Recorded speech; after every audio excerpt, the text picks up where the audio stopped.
Bonjour, bienvenue à la 7e partie de mon cours sur la création de documents pour le web. Dans cette partie, on va voir une nouvelle manière de faire une mise en page flexible qui s'appelle le Flexbox. Il existe une autre manière qu'on verra plus tard qui est encore plus puissante que le Flexbox, que ça s'appelle les grilles CSS. On le verra après. Par contre, le désavantage des grilles CSS, c'est qu'elles sont encore récentes et certains navigateurs comme Internet Explorer ne peuvent pas les afficher. Alors, c'est bien que ça soit très puissant, des fois, c'est mieux de ne pas les utiliser. Mais une alternative intéressante demeure le Flexbox. Donc, pour vous montrer comment fonctionne le Flexbox, on va créer un nouveau document. Donc, on va créer une nouvelle page HTML. Et on va l'appeler exercice Flexbox.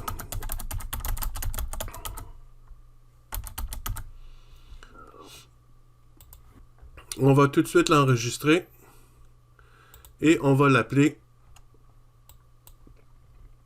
Flexbox exercice.html. Alors dans le body, on va créer 6 divs pour commencer à l'intérieur d'un seul div qui va être le contenant. Donc le Flexbox, c'est ça qui est important, c'est qu'on a toujours un contenant et dans le contenant, on a d'autres éléments qui sont les éléments du Flexbox. Donc, on va créer un div et dans le div, on va placer 6 autre div. Alors, je fais div. À l'intérieur du div, je veux 6 divs. Je fais tab. Alors, voilà. Mon premier div, je vais l'appeler. Donc, je vais lui donner un ID avec le nom contenant flex.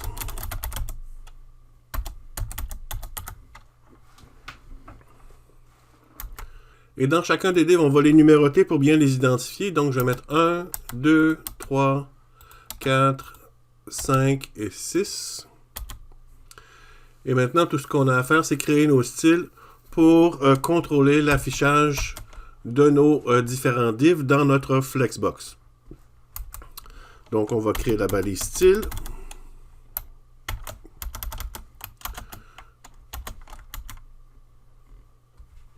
Et on va commencer par créer un sélecteur pour notre contenant flex. Donc, contenant flex. Et la première chose à faire, c'est de lui dire qu'on veut un flexbox. Alors, on fait display flex. Alors, ça, ce que ça dit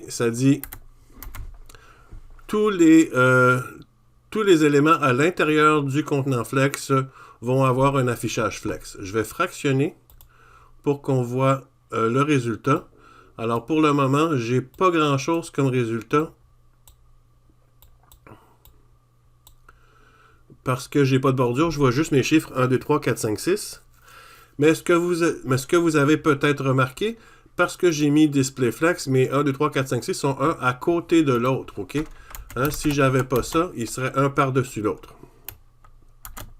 Alors, déjà en partant, on a un petit changement simplement en mettant display flex. Alors, on va juste ajouter un peu de couleur pour voir ce qui se passe. À mon contenant flex, on va ajouter une couleur d'arrière-plan. Disons qu'on va lui donner la couleur Cadet Blue. Alors là, on voit mon contenant qui fait toute la largeur avec mes numéros à l'intérieur.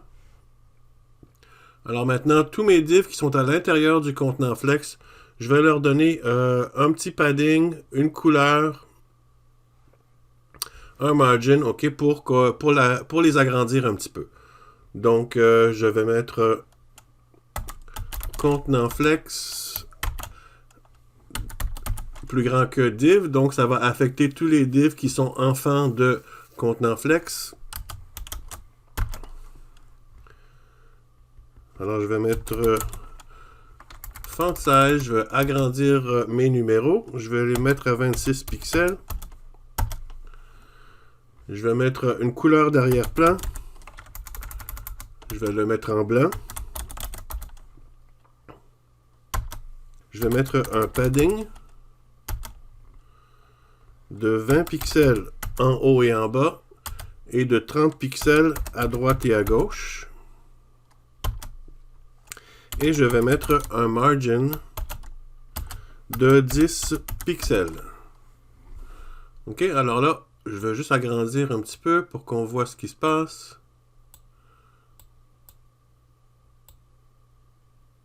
Alors là, on voit mieux ce qui se passe. On a nos 6 divs qui sont placés un à côté de l'autre à l'intérieur d'un contenant Flexbox. OK, maintenant, on va voir les différentes propriétés qu'on peut appliquer au contenant Flex pour jouer avec l'affichage des différents éléments à l'intérieur. Donc, on a la propriété Flex Direction. C'est une propriété qui permet de choisir si les items sont disposés en rangée ou en colonne, ou on peut même en inverser la direction. Donc, les valeurs possibles sont row, column. Donc, row, l'affichage est en rangée, comme maintenant. Column, l'affichage est en colonne, donc de haut en bas. Row reverse, ça va inverser. Donc, au lieu de faire 1, 2, 3, 4, 5, 6, ça va faire 6, 5, 4, 3, 2, 1. Column reverse, c'est comme column, mais c'est inversé comme pour le row. Donc, on va ajouter cette propriété-là ici à l'intérieur de notre sélecteur contenant Flex. Donc, Flex Direction. On va sélectionner Column. Et là, vous voyez que mes items sont de haut en bas. OK? C'est réparti en colonnes. Si maintenant je reviens à Row, c'est comme je l'avais. Si je sélectionne Row Reverse, ben là c'est inversé. Et j'ai également Column Reverse, que c'est comme Column, mais c'est à l'envers. OK? Donc ça c'est pour la propriété Flex Direction. On va l'enlever pour le moment. Alors la deuxième propriété qu'on va voir, c'est la propriété Flex Wrap. Alors, ce que ça fait, la Flex Wrap, c'est que les éléments qui ne rentrent pas sur la largeur de la page vont retourner à la marge. Okay? Alors, par exemple, là, je n'ai pas de Flex Wrap demi. Alors, si je change la taille de ma fenêtre, mon contenu il est perdu à l'horizontale. Okay?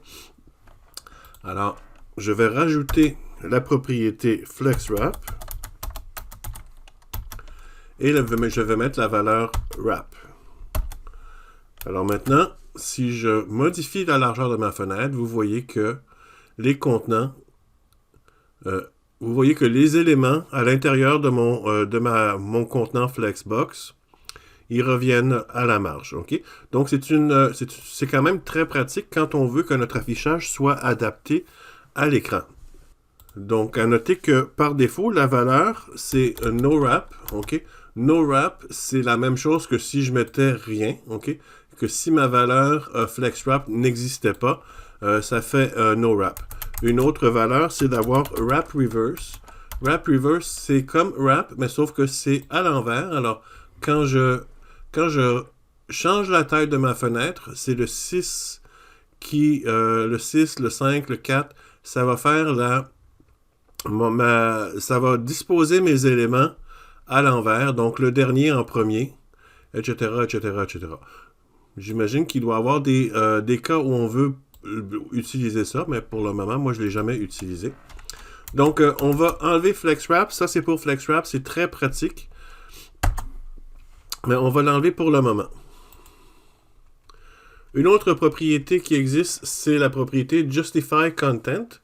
C'est une propriété qui est utilisée pour répartir de manière horizontale les éléments à l'intérieur du Flexbox. Je vais agrandir un petit peu ma fenêtre ici pour qu'on voit mieux ce qui se passe. OK, alors vous voyez que mes éléments à l'intérieur de mon Flexbox sont alignés à la gauche, sont alignés au début du Flexbox. Alors si je fais Justify Content et que je le mets par exemple à Center, bien là vous voyez que mes éléments sont allés s'aligner au centre de mon contenant. Alors les différentes valeurs possibles, c'est Center, qu'on vient de voir. Flex End, c'est aligné à droite. Flex Start, c'est la même chose que si je mettais rien du tout. C'est aligné au début. Il y a Space Around puis Space Between. Alors, la différence entre les deux, Space Around, ça dispose tous les éléments de manière égale à l'intérieur de mon contenant. Okay, ils sont tous répartis à la même distance les uns des autres, avec le même espace autour de chacun des éléments. Mais si je mets space between, c'est la même chose que space around, sauf qu'il n'ajoute pas de l'espace au début et à la fin. Okay? Il garde le premier élément au début du flexbox et le dernier élément à la fin du flexbox, complètement aligné sur le bord. Et il va répartir afin que l'espace entre chacun des éléments soit le même, contrairement à Space Around, où ils vont être répartis en ajoutant de l'espace avant le premier élément et en ajoutant de l'espace après le dernier élément. Alors, vous pouvez jouer avec les différentes valeurs.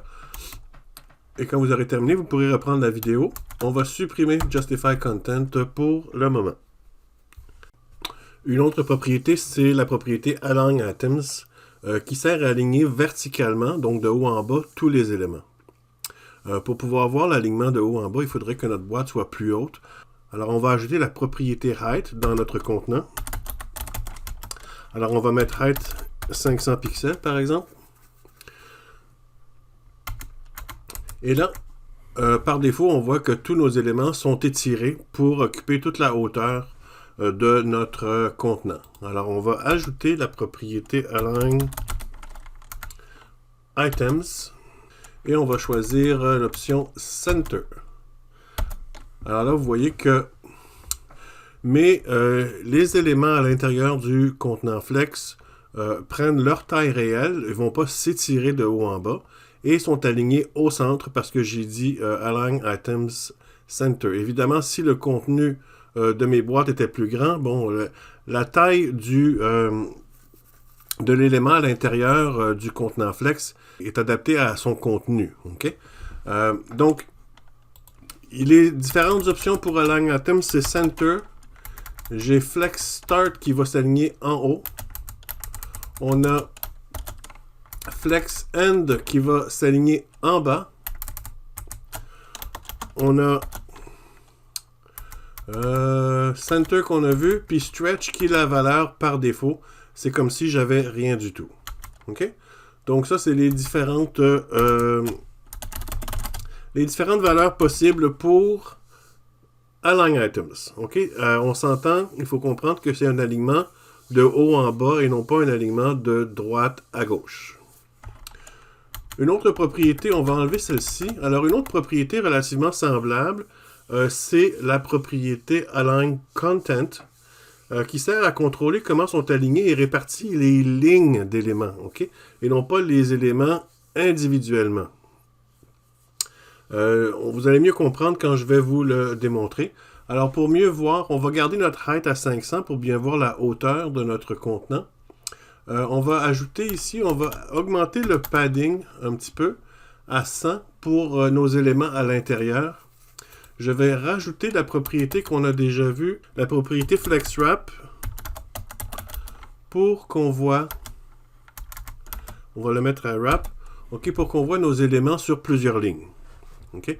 Alors là, j'ai 3 lignes de 2 éléments qui sont répartis de manière égale. Là. Donc, la hauteur de mes éléments est étirée pour que tous mes éléments soient contenus dans mon contenant qui est 500 pixels de haut. Maintenant, si j'ajoute la propriété Align Content, et cette fois-ci, je le mets au centre.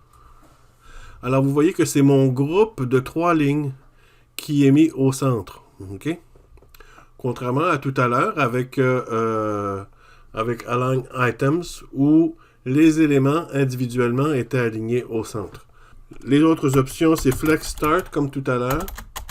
Alors, Flex Start où ils sont répartis au début. J'ai Flex End où ils sont répartis à la fin. J'ai Stretch qui est la valeur par défaut. J'ai Space Around qui sont répartis de manière égale avec le même espace avant et après chacun des éléments. Et j'ai space between qui est, ils sont répartis, mais avec le premier élément en haut, ok, 100 mètres d'espace, et le dernier élément en bas, 100 mètres d'espace. Ok? Donc ça, c'est pour contrôler les lignes d'éléments à l'intérieur du contenant Flex, et non pas pour les éléments individuellement. Alors ça, c'est pour les propriétés du contenant Flex. Maintenant, les éléments à l'intérieur du contenant Flex ont également des propriétés. On va commencer par la propriété Order. La propriété Order permet de déterminer dans quel ordre les éléments sont répartis. Pour commencer, bon, on va enlever notre Align Content ici et notre Flex Wrap. Et on va également enlever la propriété Height. OK, donc, et on va remettre notre padding à 30 pixels pour qu'on voit bien tous nos éléments. Donc, je vais élargir un petit peu pour qu'on voit tous les éléments. Maintenant, pour pouvoir déterminer dans quel ordre chacun des éléments est, il faut leur donner un nom. Donc, on va donner un nom à chacun des éléments. Donc, je vais dire ID. Puis là, je vais les appeler div1. En passant, les ID ne peuvent pas être un seul nom, un nombre uniquement. Alors, je ne pourrais pas dire ID égale 1. Ça ne fonctionne pas. Il faut qu'il y ait des lettres dans le nom d'un ID. Donc, je fais la même chose pour tous mes ID. Je leur donne tous un nom. Alors, div2, div3. Alors, une fois que chacun de mes éléments a un nom, je vais leur attribuer un sélecteur. Donc, div1 order. Alors là, je vais commencer par les mettre dans l'ordre et on verra le résultat après. Div2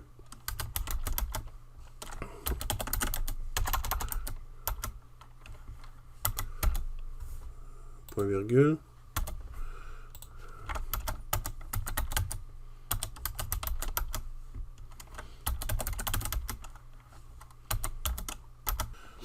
À présent, je vais changer l'ordre pour vous montrer ce que ça donne. Alors, disons que je mets le premier en deuxième. Je vais mettre le deuxième en quatrième. L'autre, je vais le mettre en sixième place. Celui-là, je vais le mettre en première place. Celui-là, je vais le mettre en troisième place. Et celui-là, je vais le mettre en cinquième place. Alors, si vous voyez bien, chacun de mes éléments a été réparti dans l'ordre que je l'ai déterminé ici. Donc, le quatrième, le div 4 en premier. J'ai le div 1 en deuxième. J'ai le div 5 en troisième. J'ai le div 2 en quatrième. Et j'ai le div 6 en cinquième place. Et j'ai le div 3 en sixième place. OK? Donc, avec la propriété order, on peut déterminer dans quel ordre sont répartis nos divs. À noter que l'ordre des éléments est affiché du plus petit au plus grand. Ça n'a pas besoin d'être des chiffres successifs, par exemple de 1 à 6. J'aurais pu mettre 20 ici. Et là, en mettant 20, mon div 1 est en dernier. Je pourrais mettre div 3 ici à 60. Alors, mon div 3 le div 3 est en dernier, etc. OK, je pourrais mettre le div 5 à 23. Je pourrais mettre le div 14 à 11. OK, donc les chiffres, les nombres n'ont pas besoin d'être successifs. C'est vraiment du plus petit au plus grand. Et à noter que les nombres négatifs sont également permis. Donc, par exemple, si mon div 3, au lieu de 60, je le mets à moins 60, alors mon div 3 maintenant est en premier parce que moins 60, c'est plus petit que les autres. Une autre propriété, c'est la propriété FlexGrow. La propriété FlexGrow va déterminer dans quelle proportion un élément va grossir par rapport aux autres lorsque l'espace disponible devient plus grand. La valeur par défaut, c'est 0. Ça veut dire que l'élément ne va pas grossir, va rester de la même taille qui est supposé être, donc une taille adaptée à son contenu. Donc on va enlever la propriété order à tous nos éléments ici. Et je vais rajouter la propriété FlexGrow. J'en mettrai pas au premier. Au deuxième, je vais mettre la propriété FlexGrow et je vais la mettre à 1. Au troisième, je vais mettre FlexGrow à 2.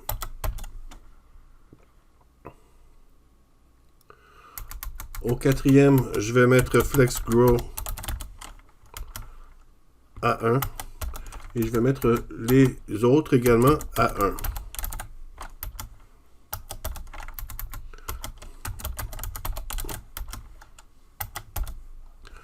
OK, maintenant, notre fenêtre est trop petite pour qu'on voit vraiment l'effet. Alors, je vais aller dans Chrome pour vous le montrer. Donc, dans Chrome, vous voyez que mon élément 1 n'a pas changé de taille parce que je n'ai pas mis de FlexGrow. Par défaut, il est à 0. Okay, donc, sa taille ne change pas. Le 2, je l'avais mis à 1, ainsi que le 4, le 5 et le 6, je les avais mis à 1. Et le 3, je l'avais mis à 2. Donc, le 3 va s'agrandir 2 fois plus vite que le 2, 3, 4, non.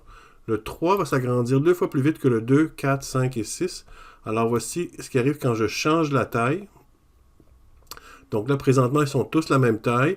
Et tranquillement, je agrandis ma fenêtre et on voit que mon numéro 3 s'agrandit 2 fois plus rapidement que les autres. Okay? Alors, vous pouvez donner n'importe quel nombre. Vous pourriez donner, j'aurais pu mettre, par exemple, 4.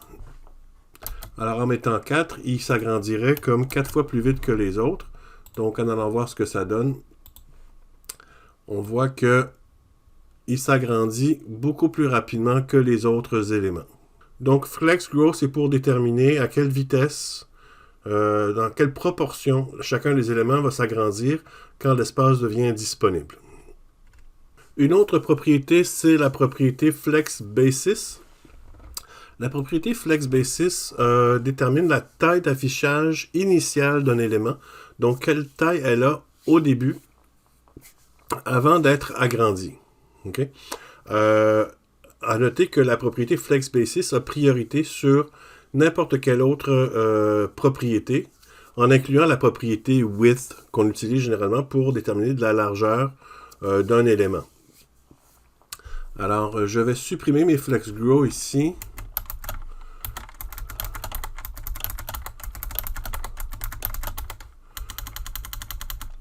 Et pour le div 1, je vais lui donner la propriété FlexBasis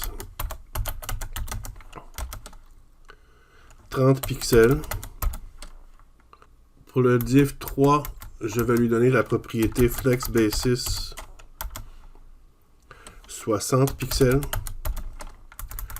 Pour le div 5, je vais lui donner la propriété FlexBasis à 100 pixels. Je vais aller voir dans Chrome ce que ça donne pour avoir un aperçu plus large. Alors, vous voyez que mon premier élément a été agrandi à 30 pixels, mon troisième à 60 pixels et mon cinquième à 100 pixels. Okay? Donc, ça, c'est la valeur par défaut au départ. Je vais supprimer FlexBasis pour tous mes éléments. Et je vais rajouter FlexBasis ici pour tous mes éléments à l'intérieur du contenant Flex. Alors, je vais mettre FlexBasis 100 pixels. Comme ça, tous mes éléments vont avoir 100 pixels de large. Alors, vous voyez ici que tous mes éléments ont 100 pixels de large. Et ce, même si, par exemple, mon div 2, je lui donne la propriété Width à 50 pixels. Alors, même si je dis que mon div 2, je veux qu'il ait une largeur de 50 pixels, il va quand même avoir une largeur de 100 pixels parce que FlexBasis a priorité, okay, a préséance sur toutes les autres propriétés, incluant la propriété Width. On va garder la propriété FlexBasis ici. On va supprimer la propriété Width du div 2 ici. Une autre propriété, c'est la propriété FlexShrink. C'est le contraire de FlexGrow. Okay? Donc, FlexGrow, c'était à quelle vitesse les éléments allaient s'agrandir quand la fenêtre s'élargissait. Flex shrink, c'est le contraire, mais pour rétrécir. Donc la valeur 1, c'est la valeur par défaut. La valeur 0 indique que l'élément va conserver sa taille. OK, donc si je vais voir maintenant, je vais juste vous ramener ce que ça a l'air dans Chrome. Alors tous mes éléments sont de 100 pixels de large. Et là présentement, si je rétrécis ma fenêtre, ils vont tous se rétrécir dans la même proportion. OK? Alors je vais rajouter Flex Shrink 0 pour le premier élément. Le div 5, je vais lui mettre Flex Shrink de 3. Le 6e, je vais lui mettre un Flex Shrink de 6. Alors, je vais aller voir le résultat dans Chrome en rétrécissant ma fenêtre. On va voir ce qui arrive.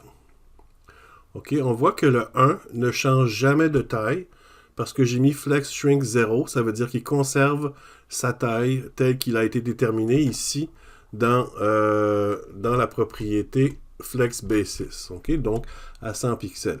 Le div 5 il y a un Flex Shrink de 3 et le 6e un Flex Shrink de 6. Donc le 6 va rétrécir beaucoup plus rapidement que le 5. OK?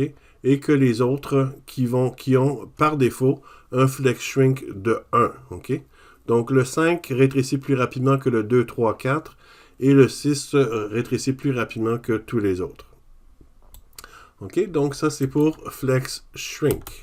Une dernière propriété, c'est la propriété Align Self. C'est une propriété qui va déterminer de l'alignement vertical d'un élément dans son contenant, donc un alignement de haut en bas. À noter que la propriété Align Self a la préséance sur la propriété Align Items qu'on avait vu pour le contenant.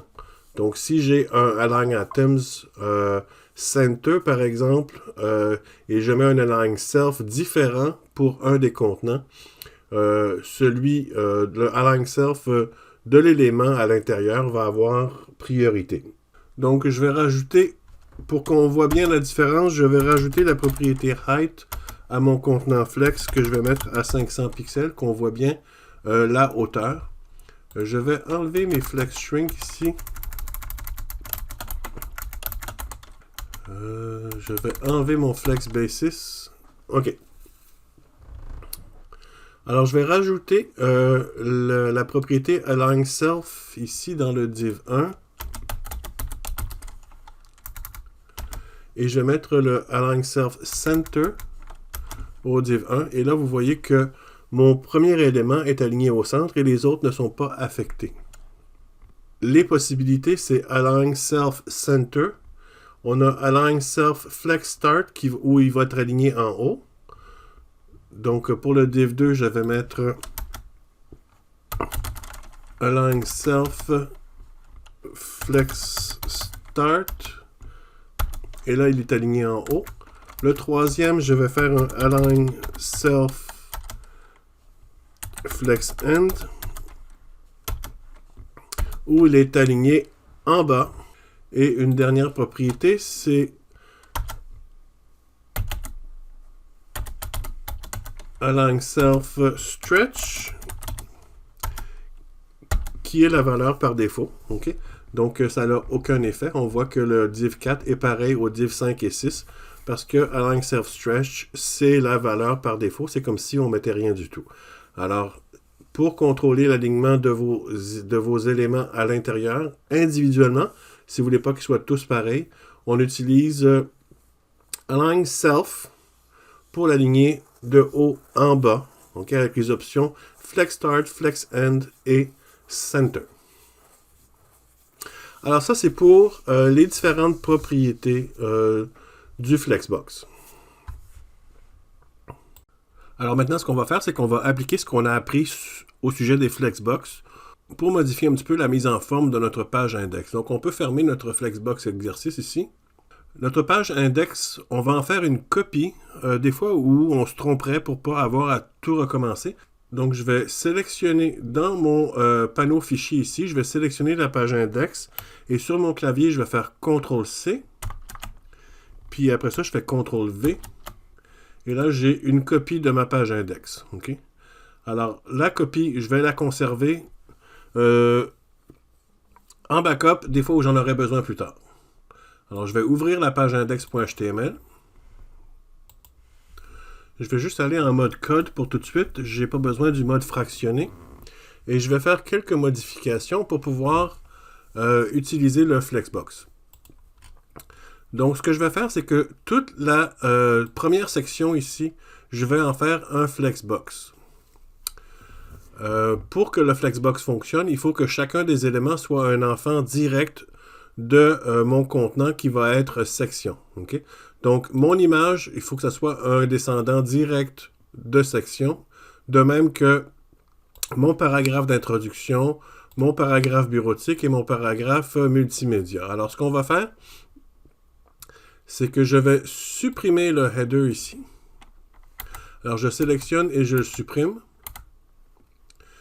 Et mon div ID droite ici, je vais le renommer. Je vais renommer le div par header. Je vais supprimer le header qu'il y a en bas ici et je vais renommer mon barre oblique div par barre oblique header. OK? Alors là, j'ai ma section, j'ai une image, j'ai mon header. Je vais juste arranger l'indentation pour qu'on voit que tout est au même niveau. Alors, section, image, header. Après ça, ici, je voudrais que bureautique et multimédia soient tous les deux dans un article différent. Alors, ce que je vais faire, c'est que après mon paragraphe sur la bureautique, je vais fermer la balise article. Et je vais créer une autre balise article avant le paragraphe multimédia. Alors, je vais indenter mes trucs pour que ça fonctionne bien. Alors, j'ai un article qui ouvre et qui ferme. J'ai un article qui ouvre et qui ferme. Et j'ai la fin de ma section. Donc là, j'ai tous les éléments dont je vais avoir besoin pour ma section qui va être mon Flexbox. Okay? Mon Flexbox va contenir mon image, 1, mon paragraphe d'introduction, 2, un article et un autre article. Donc, mon Flexbox va contenir 4 éléments. Alors maintenant, ma section, je vais la nommer. Je vais lui donner un nom. Alors, je vais l'appeler classe. Puis là, je vais l'appeler contenant flex. J'aurais très bien pu faire ID. Il y a des gens qui préfèrent utiliser ID, des gens qui préfèrent utiliser classe. Des fois, on alterne entre l'un et l'autre. Il faut juste savoir que classe, ça peut être donné à plus qu'un élément, tandis que ID est à un seul élément. On va avoir un seul contenant flex, fait qu'on aurait pu faire ID égale contenant flex. Mais classe, ça ne cause pas de tort non plus. OK, alors je vais juste réorganiser un petit peu. Alors, j'ai le début de ma section avec mon ID gauche dans laquelle j'ai mon image. Alors, je vais juste...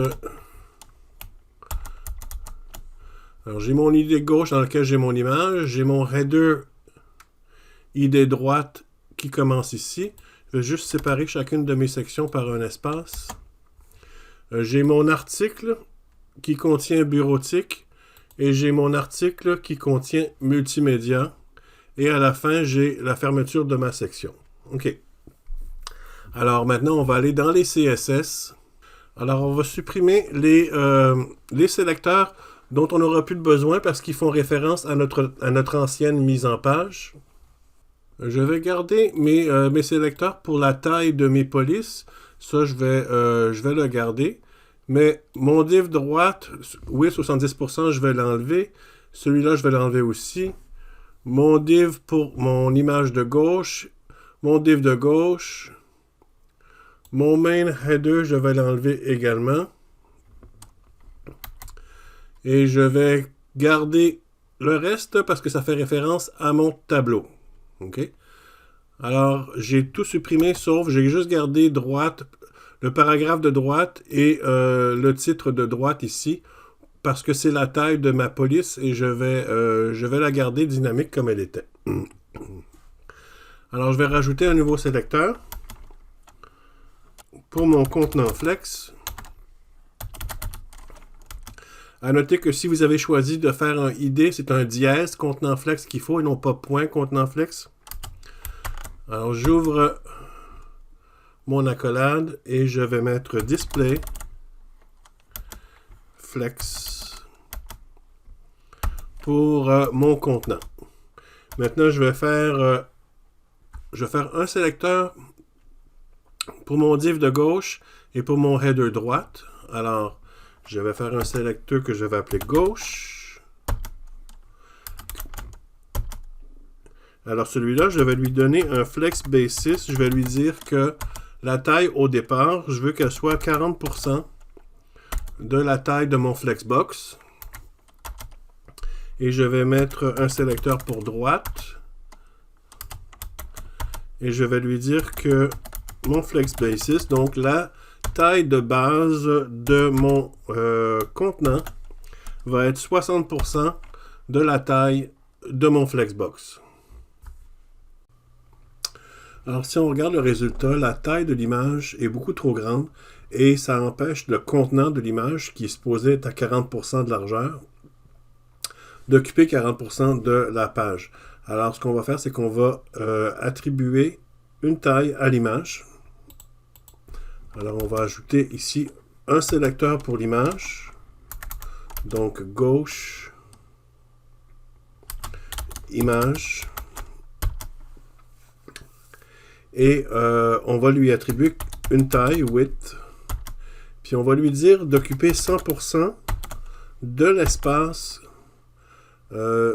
disponible dans le contenant. Okay? Donc, l'image, si on regarde notre code, l'image est dans un div ici, et le div fait 40% de la largeur de l'écran, c'est ce qu'on a déterminé ici. Alors, en disant 100% pour l'image, alors l'image qui est à l'intérieur du div, alors l'image va occuper 100% de la taille disponible dans le div qui s'appelle gauche. Okay? Ça ne veut pas dire 100% de l'écran, ça ne veut pas dire 100% de la largeur réelle de l'image, ça veut dire 100% de l'espace disponible à l'intérieur du div. Okay? Alors, on va aller voir le résultat. Alors là, ici, notre image est tout petite parce que toutes nos divs sont sur la même ligne. Okay? On n'a pas attribué encore de propriété pour permettre à ce qui ne rentre pas d'aller à la ligne. Alors, est-ce qu'on se rappelle la propriété pour dire que si tu ne rentres pas, va à la ligne? Okay? Dans notre contenant flex ici, la propriété, c'est flex wrap. Alors, flex wrap, puis là, on va y dire wrap. Alors, ça veut dire que si tu ne rentres pas, va à la ligne. Okay? Lui, il fait 40% de largeur. Lui, il fait 60% de largeur. Alors, normalement, si lui fait 40%, lui fait 60%, ça devrait déjà occuper toute la largeur de l'écran. Alors, bureautique et multimédia devraient se retrouver à la ligne logiquement. On va aller voir si c'est ça qui s'est produit. Effectivement. Okay? Alors, on a l'image qui fait 40% de la largeur. Le texte ici qui fait 60% de la largeur. Et bureautique et multimédia, grâce à FlexWrap, sont allés à la ligne. Ok, très bien. Alors maintenant, on va ajouter une couleur de fond pour nos divs gauche et droite. Donc, on va leur attribuer la même couleur de fond. Alors, on va prendre Background Color. Je vais prendre mon Color Picker. Et on va sélectionner ce bleu-là comme couleur de fond. On va faire la même chose pour le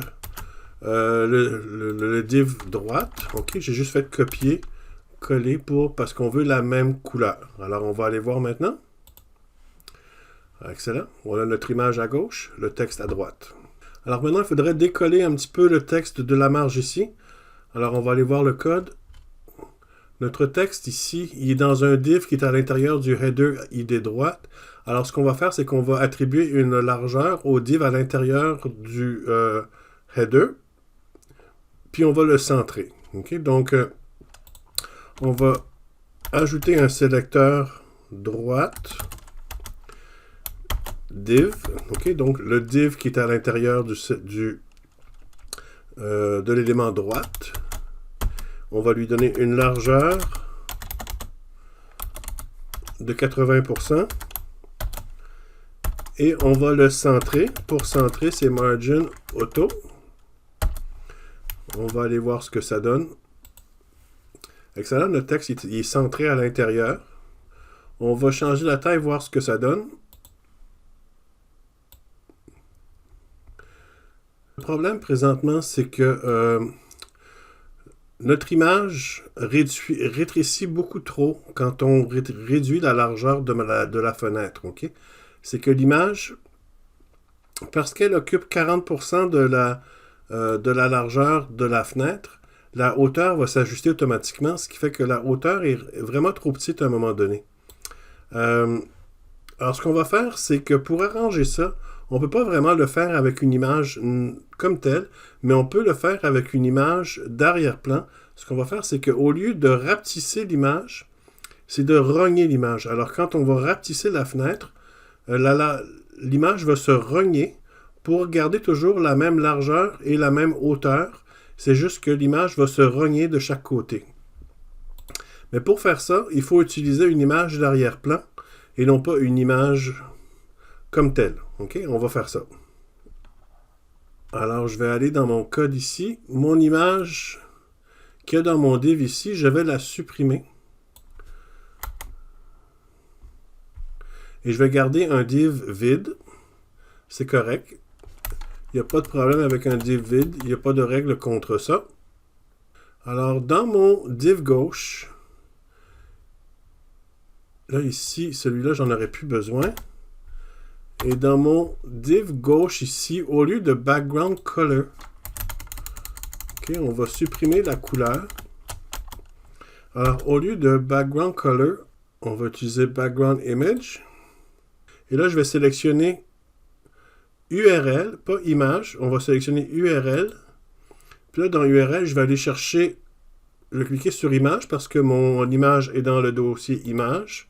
Et là, l'image que j'ai besoin, c'est mural. Et là, je vais sélectionner mural. OK?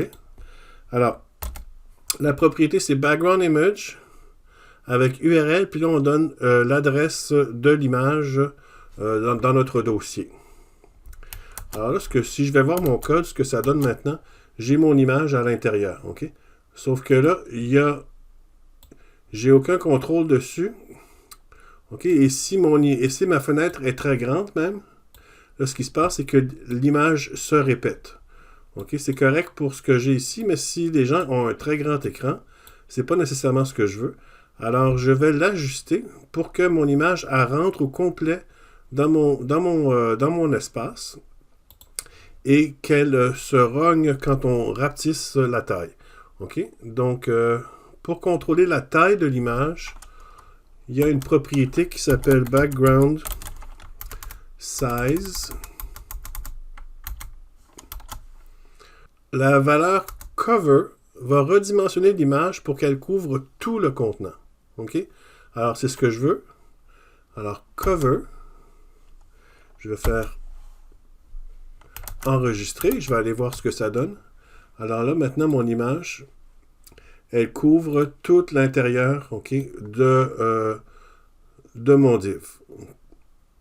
OK? C'est quand même pas si pire, mais c'est pas parfait parce que je suis pas au centre. J'aimerais ça que mon image soit plus centrée à l'intérieur. Alors, il y a une autre propriété qui existe pour ça. C'est la propriété background position. Alors, background position. Et là, la propriété background position a deux valeurs.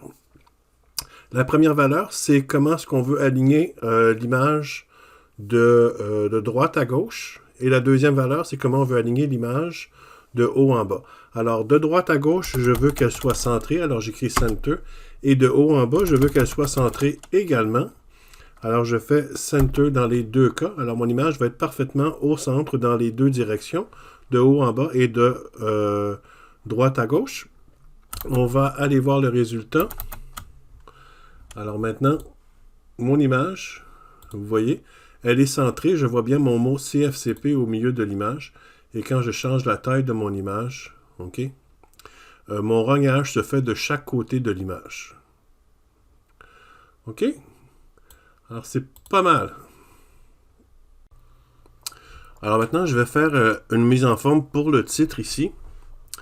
Je vais faire en sorte que mon titre soit également d'une taille dynamique pour qu'il soit toujours un peu plus gros que le titre ici. Je vais ajouter un sélecteur qui va affecter mon titre. Hein. Mon titre, c'est celui-ci ici. Alors, c'est le H1 qui est contenu dans le main. OK? Alors, mon sélecteur, ça va être main H1. Et comme taille, je vais utiliser la propriété font size. Je vais faire un petit calcul. Et sachant que mon titre H2, il est 18 pixels plus 0.7. Alors lui, je vais le faire un peu plus gros. Je vais le mettre, disons, à 22 pixels plus 0.7 VW. OK. Maintenant, le H1, c'est un élément de type bloc. OK. Donc, un élément de type bloc, ça veut dire que mon H1 fait toute la largeur de mon écran. Okay? Maintenant, pour centrer le texte à l'intérieur d'un élément de type bloc, on utilise la propriété text align. Alors là, je vais faire text align center. OK, à noter que text align ne fonctionne que pour le texte qui est situé à l'intérieur des éléments de type bloc. OK, ça ne fonctionne pas à l'intérieur d'un élément de type inline, évidemment, parce que type inline va arrêter, hein, va être exactement la même largeur que le texte lui-même. Je vais aller voir ce que ça donne. Alors, mon titre est maintenant aligné au centre. Je vais contrôler mon padding pour autour de mon titre. Donc, en fait, mon margin, je vais ajuster le margin pour que ça soit 0 pixels en haut, 0 pixels à droite, 5 pixels en bas et 0 pixels à gauche. Parce que si je mets 0 pixels en bas, mon texte va être un peu trop près, à mon goût, de la ligne du bas ici. OK, alors là, j'ai enlevé le margin. Alors, l'espace autour de mon texte est plus petit. On va voir ce que ça donne. Donc, si je diminue la largeur de ma fenêtre, mon titre change de taille également. OK, on s'en vient. OK, c'est pas mal. Maintenant, ce qui reste, c'est faire le placement de mes deux articles, bureautique et multimédia. Alors maintenant, disons que je veux que mes deux articles, bureautique et multimédia, occupent chacun la moitié de la largeur de l'écran pour qu'ils soient côte à côte.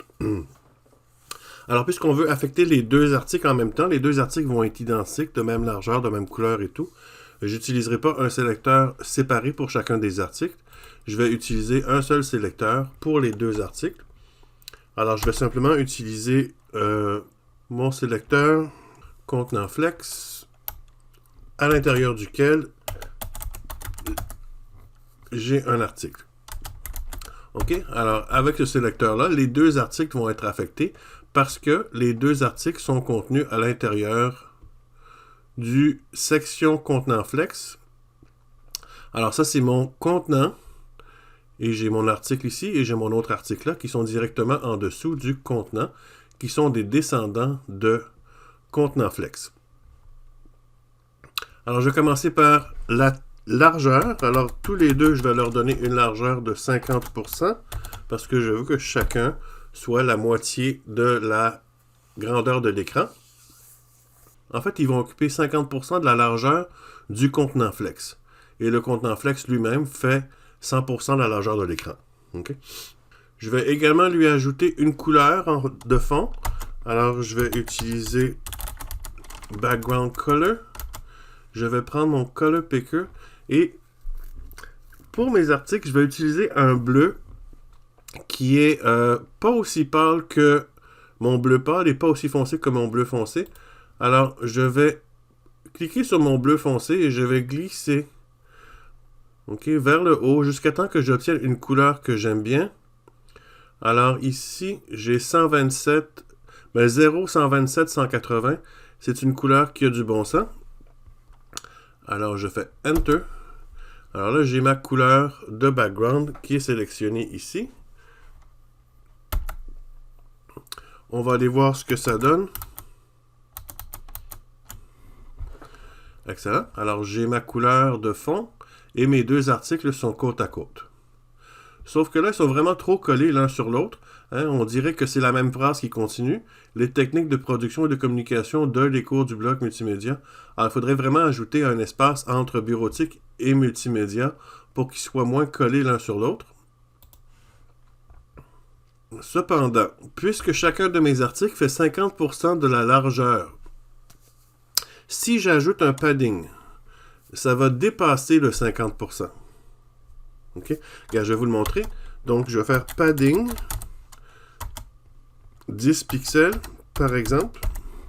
Alors, ce qui va arriver, c'est que chacun des articles va être 50% de la largeur plus 10 pixels.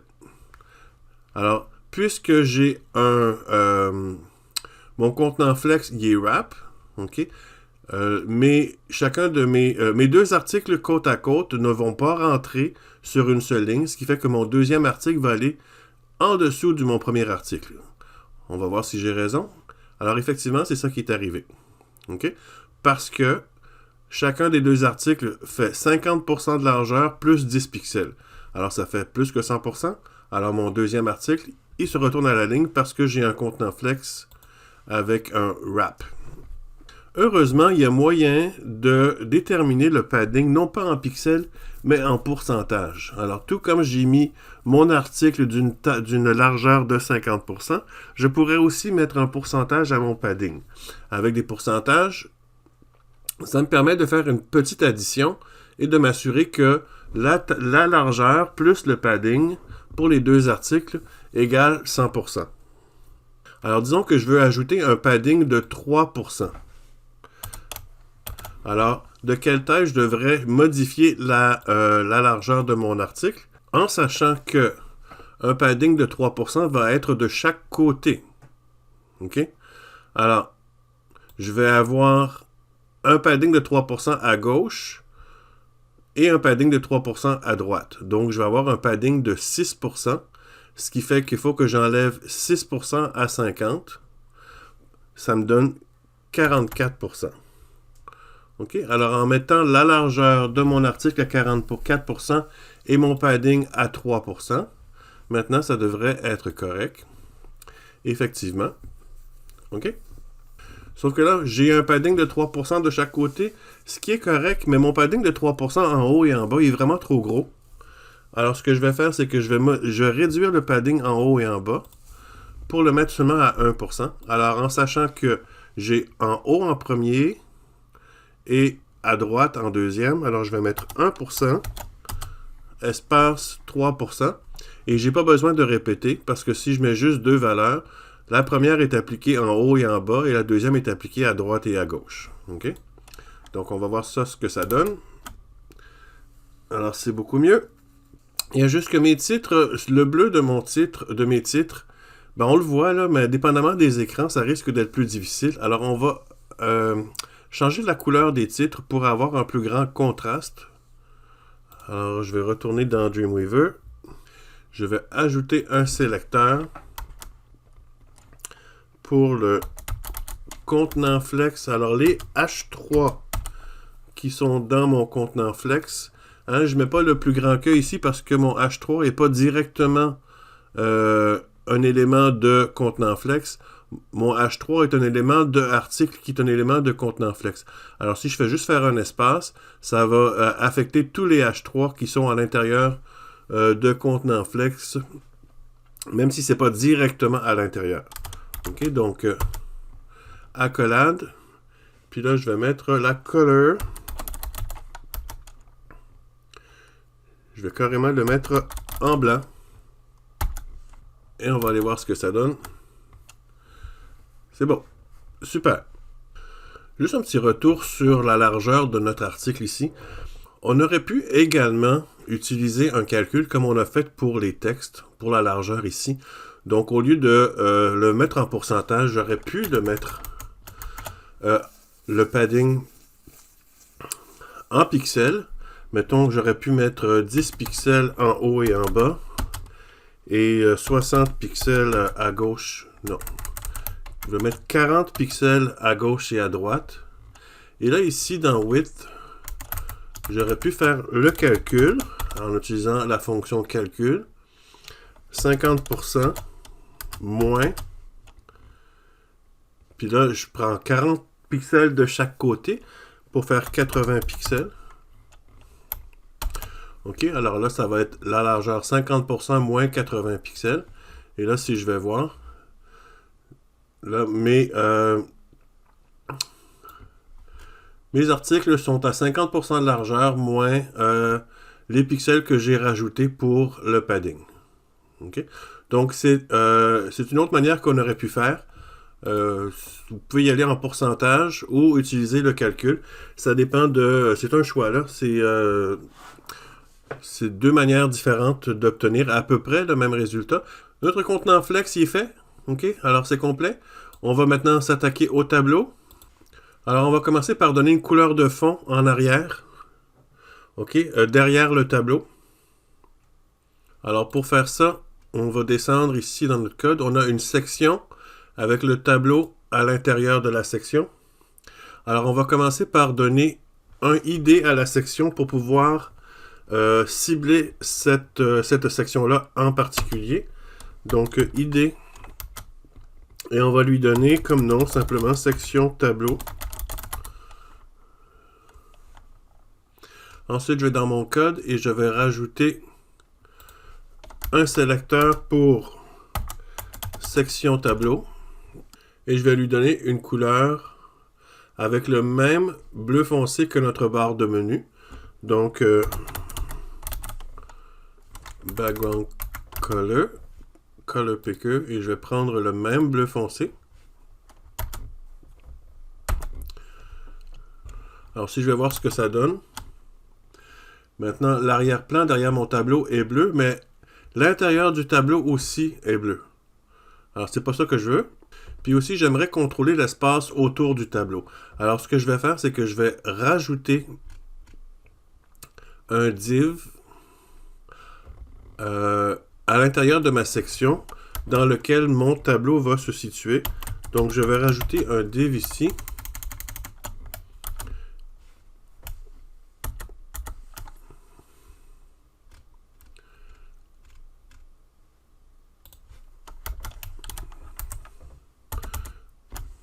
OK.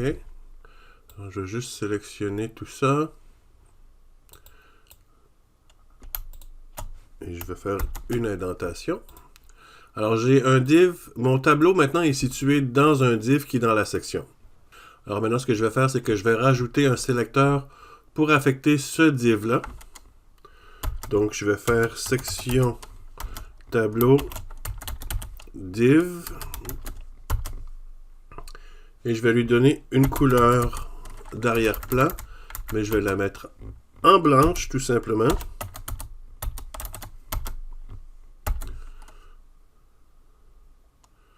Et ce div-là, dans lequel le div dans lequel est situé mon tableau, je vais le mettre à 60% de la largeur. Oups. Width. Je vais le mettre à 60% de la largeur de ma section, donc la largeur de ma page. Et je vais le centrer dans la page en mettant Margin Auto. On va voir ce que ça donne. OK.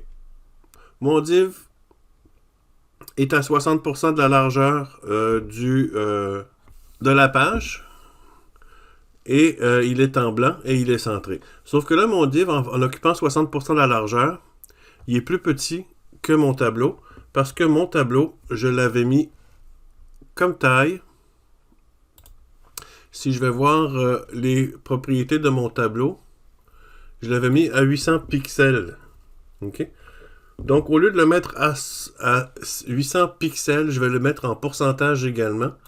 Alors, je vais dire que mon tableau, je veux qu'il soit à 90% de la largeur du div dans lequel il est situé. OK? Alors, mon div va être à 60% de la largeur de l'écran et le tableau à l'intérieur du div va être à 90% de la largeur de ce div-là. OK? Puis on va centrer le tableau à l'intérieur du div également. Donc, je vais également faire un margin auto. On va aller voir. Alors, excellent. Mon tableau, maintenant, il est centré à l'intérieur d'un div. OK? Donc, si ce que j'ai fait, mon div, là, qui est le blanc. OK? Le div, c'est le blanc. Le blanc, c'est 60% de la largeur de ma page. OK? Ça s'ajuste selon la largeur de ma page. Alors, mon blanc, il est 60% de la largeur de ma page. Et il est centré dans ma page. Le tableau à l'intérieur du div, hein, le tableau, il finit ici, là. Le tableau, il est à 90% de la largeur du div qui est en blanc. Et il est centré dans ce div-là. On va juste rajouter un peu de padding pour que ça soit un petit peu moins tassé, surtout en haut. Mon section tableau. Je vais lui mettre un padding de 30 pixels. Alors ça, ce que ça fait, c'est que mon tableau va descendre plus bas. Donc ça donne un 30 pixels de chaque côté, dont en haut. Et je vais également rajouter un padding en haut pour que le titre bleu ici soit plus bas. OK, qu'on voit une marge blanche en haut du titre bleu. Alors je vais rajouter un padding au div ici également. Alors je vais mettre un padding. Mais je vais mettre uniquement un padding en haut et en bas. Je n'ai pas besoin de mettre un padding à droite et à gauche. Alors 30 pixels en haut et en bas et 0 à droite et gauche. OK, alors voilà, j'ai mon padding en haut et en bas. Tant qu'à faire, on va rajouter un peu de style, un peu de joli. Je vais mettre les coins arrondis à 30 pixels pour le div. OK, alors là, mon div, il y a les coins arrondis avec mon tableau à l'intérieur. C'est presque fini. On va juste ajuster la couleur des titres ici dans notre tableau pour que ça soit un bleu qui s'agence un peu mieux avec les autres bleus de la page. Alors, pour cours du programme d'études informatiques, je vais prendre la couleur de la barre de menu en haut. Et pour les bureautiques et multimédia, je vais prendre la couleur de fond qu'il y a derrière l'introduction. OK? Donc, on va aller changer la couleur. Table titre ici. Mon background, je vais le changer. Et je vais prendre ce bleu-là. Et pour catégorie, je vais changer la couleur et je vais prendre ce bleu-là. Et là, maintenant, si je vais voir le résultat, excellent. J'ai maintenant des bleus qui sont agencés. On va voir ce que ça donne. Si je change la taille.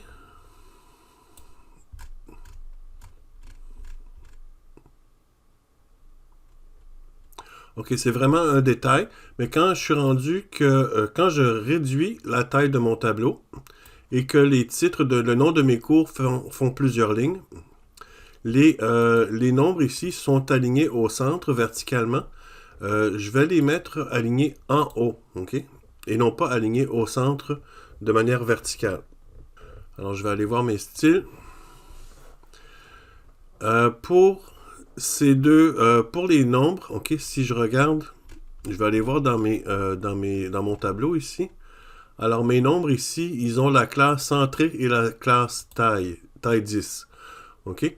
Alors, ce que je vais faire, c'est que je vais aller dans la classe centrée. Si je modifie la taille 10, ça va également affecter traitement de texte, style et mise en forme. Ça ne serait pas si grave.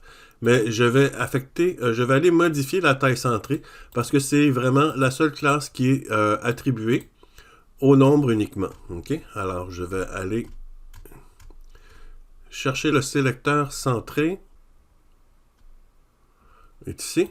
Et je vais simplement rajouter Vertical Align. Puis là, je vais mettre Top.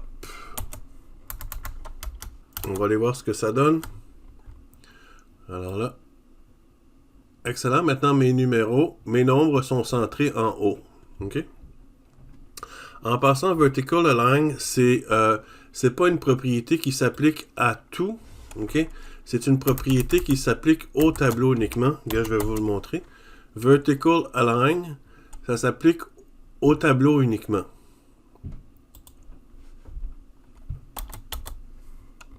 Alors, vous ne pouvez pas essayer de faire ça dans n'importe quel div.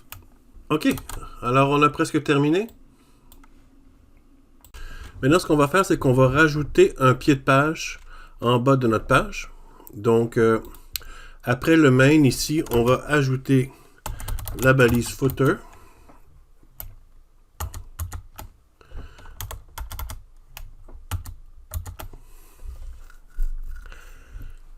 Et dans notre footer, on va inviter les gens à contacter l'enseignant d'informatique pour plus d'informations.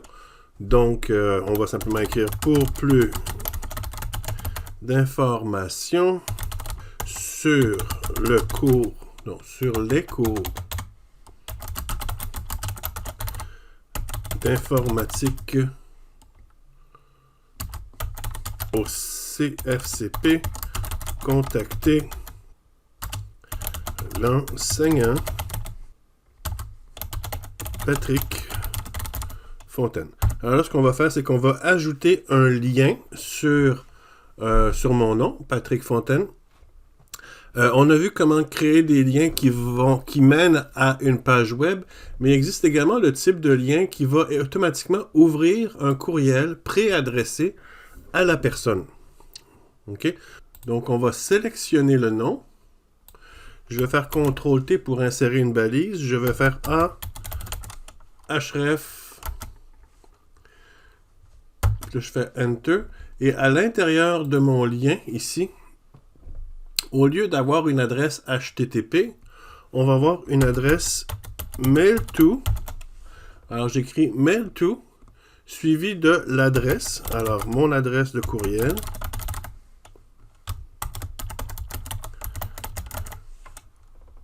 Et c'est tout. OK?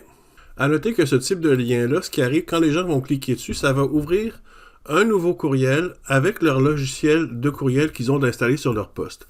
Ça ne fonctionne pas si la personne n'a pas de logiciel de courriel de configuré sur son ordinateur. Admettons qu'une personne utilise uniquement Hotmail ou Gmail sur le web et n'a pas de logiciel de courriel. Ça ne va pas ouvrir Hotmail ou Gmail en cliquant là-dessus. Okay? Ça va ouvrir le logiciel de courrier qu'ils ont installé sur leur ordinateur ou sur leur téléphone. Ce qu'on va faire aussi, c'est à l'intérieur de la balise A, alors A, href avec l'adresse de courriel, après les guillemets, on va faire espace et on va ajouter un autre attribut qui est l'attribut title. Et l'attribut title, ce que ça fait, c'est que ça va afficher une petite infobulle quand les gens vont passer leur souris par-dessus le lien. Okay? Alors, dans l'infobulle, on va écrire envoyer un courriel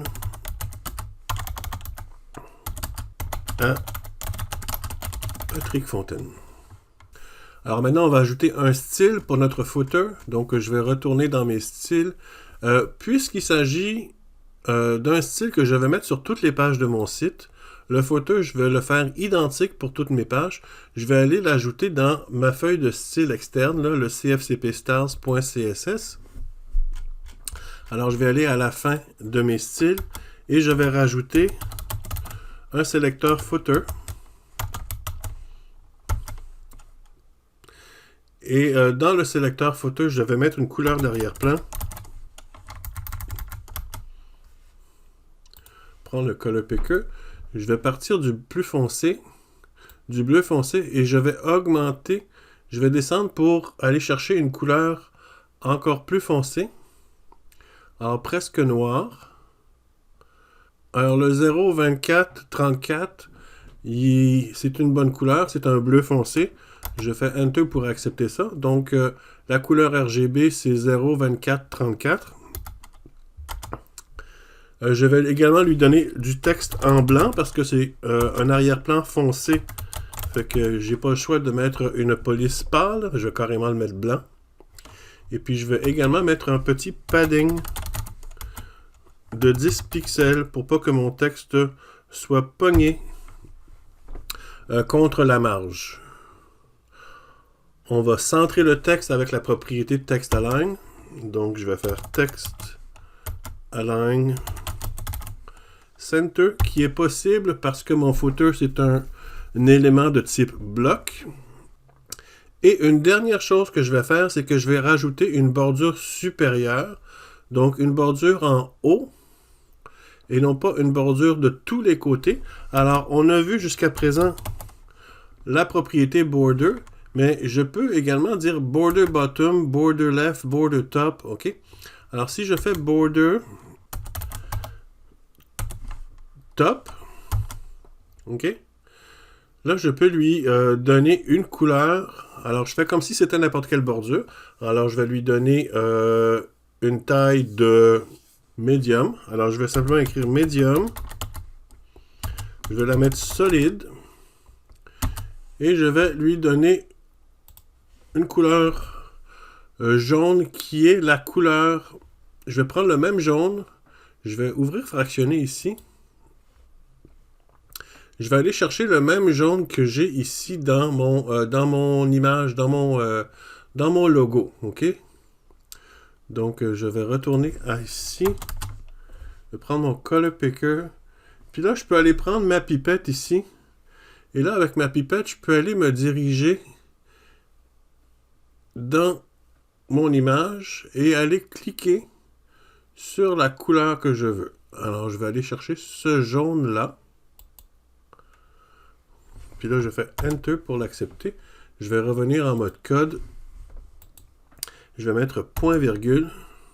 Et on va aller voir ce que ça donne. Il faut que je l'enregistre. Je vais aller voir ma page. Je vais aller rafraîchir.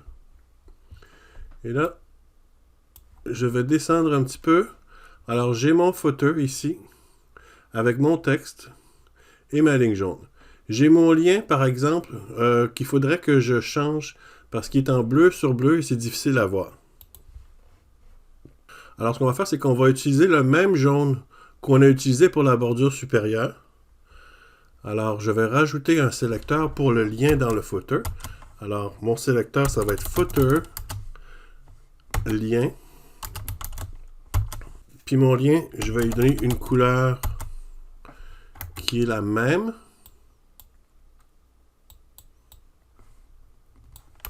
Alors, je vais juste copier-coller. Alors, une couleur qui est la même.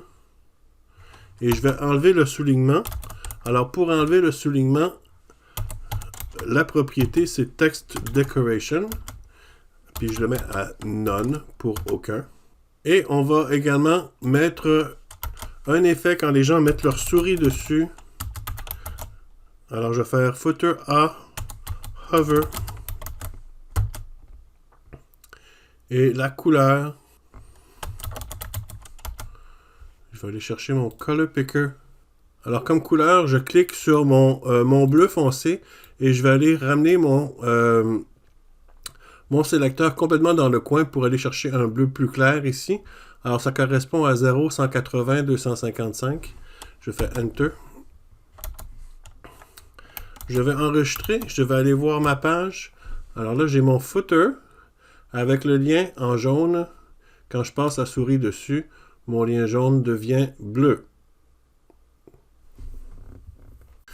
Alors voici le temps de faire votre exercice. Donc vous allez faire une copie de votre document exercice 5. La copie, vous allez la renommer exercice 6 barre en dessous votre nom, .html, pour être sûr de conserver intact l'exercice 5. Et maintenant, vous allez reprendre toute la page que vous aviez, mais vous allez refaire la mise en page avec le Flexbox. OK? Alors, toute la page ici est un Flexbox. OK? Alors, tous les éléments que j'ai sur la page sont un élément descendant du Flexbox. OK? Donc, pour vous illustrer un petit peu comment le Flexbox est construit, j'ai le menu ici en haut. Ensuite, j'ai la barre titre, qui est un deuxième élément du Flexbox. J'ai mon texte 1 ici qui est un autre élément du textbox, du Flexbox. J'ai ce texte-là qui est un autre élément du Flexbox. Mon tableau, un autre élément du Flexbox. L'image, un autre élément du Flexbox. Et le footer est un dernier élément du Flexbox. OK? Donc, vous allez recréer votre page avec un contenant Flexbox où chacun de ces éléments-là est un descendant que vous allez pouvoir contrôler avec les différentes options Flexbox qu'on a vues. Alors, bonne chance et on se revoit à la prochaine partie.